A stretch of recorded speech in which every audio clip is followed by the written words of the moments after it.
한기자 아자 시작합니다. 정치부 김유빈 기자, 사회부 손인혜 기자와 함께 조금 더 살펴보겠습니다. 먼저 손인혜 기자, 321호 안에서 9시간 넘게 무슨 일이 벌어지고 있는지가 너무나 궁금한데요. 좀 네. 소식이 전해 오고 있습니까? 네, 구속심사는 비공개가 원칙이라 저희 취재진이 법정 안에 들어갈 수는 없었는데요. 321호 내부는 물론 법정 앞도 접근을 통제하는 등 삼엄한 분위기였습니다. 심사 도중엔 격앙된 목소리가 터져나오기도 했습니다. 이 대표는 원래 예정된 심사 시간인 오전 10시보다 3분가량 늦게 도착해 시작 시간이 지연됐는데요. 중간에 점심시간을 30분가량 갖고 오후 4시엔 15분쯤 휴식을 취한 뒤 지금은 심사가 이제 조만간 마무리될 것으로 보입니다. 유창훈 영장 전담 판사는 곧장 기록 검토에 들어갈 것으로 보이는데요. 통상 영장 판사들은 짧은 시간 안에 수만 쪽 기록을 봐야 하기 때문에 카트에 쌓인 기록을 서서 훑는다고 합니다.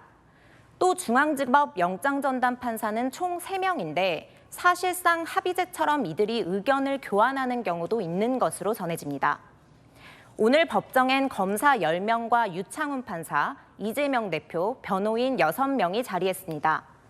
서울중앙지검과 수원지검을 합쳐 메인 검사만 8명으로 여기에 2명의 검사가 지원 사격을 했습니다. 자, 김유빈 기자, 운명이 걸려있다 보니 이재명 대표 측도 준비를 많이 한 것 같습니다. 검찰 출석 때보다 훨씬 많은 변호인을 데리고 갔어요. 네, 그렇습니다. 이재명 대표는 이례적으로 6명이나 되는 변호사들과 함께했습니다. 면면을 보면 영장 심사를 대비한 판사 출신들이 포함됐고요.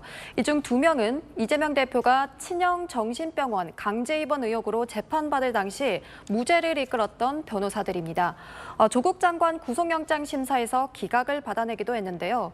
이 외에도 대장동 사건에서 정진상 측 변호를 맡은 변호사가 합류했습니다. 자, 오늘 어떤 전략으로 맞섰다고 봐야 할까요? 이 대표 측은요? 네, 우선 공개 행보는 로우키 전략인데요. 앞서 보셨겠지만 이 대표 노타이 차림으로 머리도 병상에서 갓 일어난 모습처럼 등장했습니다. 법원 앞에 의원들도 동행하지 않았고 검찰 출석 때와는 확연히 다른 모습입니다. 하지만 영장 심사를 받을 때는 이재명 대표 적극적이었다고 전해지는데요. 정치적 메시지는 자제했지만 범죄 혐의 소명에 있어서 건강이 좋지 않은데도 불구하고 적극적으로 항변하는 것으로 전해집니다. 이와 함께 물밑에선 탄원서 등으로 재판부를 압박하고 배수진을 치고 있습니다. 제가 접촉한 한 친명계 의원에 따르면 이번 체포동의안 가결이 재판부의 면죄부로 작용할지 상당히 우려하고 있어서 이를 막기 위해 탄원서를 준비한 거라고도 설명했습니다. 다만 이런 장외 압박이 오히려 자충수가 될 수 있다는 지적도 나오는데요. 검사 출신한 민주당 의원은 피해자 가족이 선처를 호소하는 것 외에는 탄원서 자체는 법정에서 효과가 없다고 말하기도 했습니다. 자, 손인혜 기자, 마침 오늘 수원지법에서는 이화영 전 경기도 평화부지사 재판이 있었어요. 여기도 지금 관심이었거든요. 어땠습니까? 네, 맞습니다. 이화영 전 부지사가 직접 쓴 이 대표 구속영장 기각 탄원서를 변호인이 반출하려다가 교도관에게 제지당했는데요.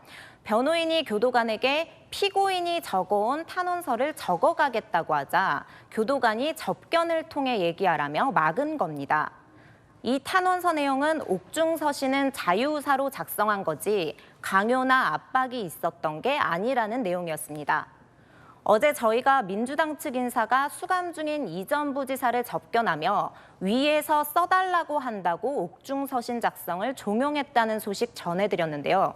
이를 반박하는 동시에 이 대표에게 유리한 내용의 탄원서를 이 대표 영장 심사날 내려고 한 겁니다.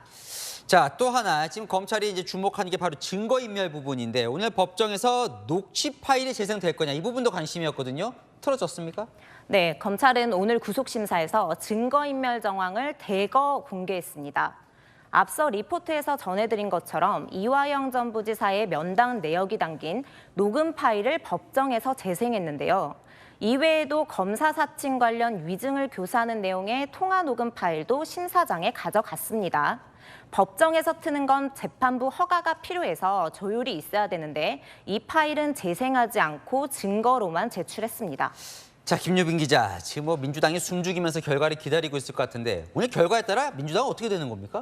네, 구속영장이 발부되든 기각되든 민주당은 내부 경랑이겠지만요.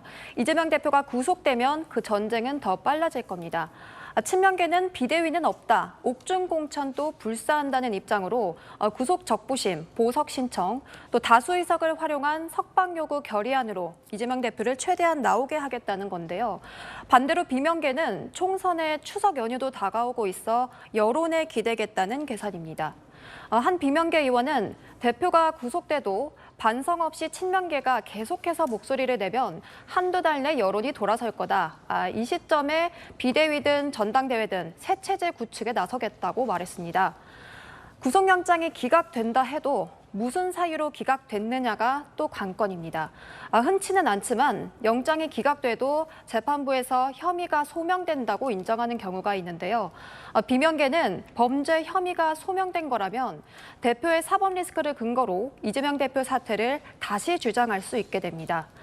만일 범죄 소명 없이 기각된다면 친명계의 강한 반격에 비명계 더 숨 죽이고 관망 모드로 돌아설 것으로 보입니다. 자, 이재명 대표가 최후 진술을 하고 있다고 하는데요. 또 새로운 소식 전해오면 또 뉴스 도중이라도 전해드리겠습니다. 지금까지 아는 기자 김유빈, 손인혜 기자와 살펴봤습니다.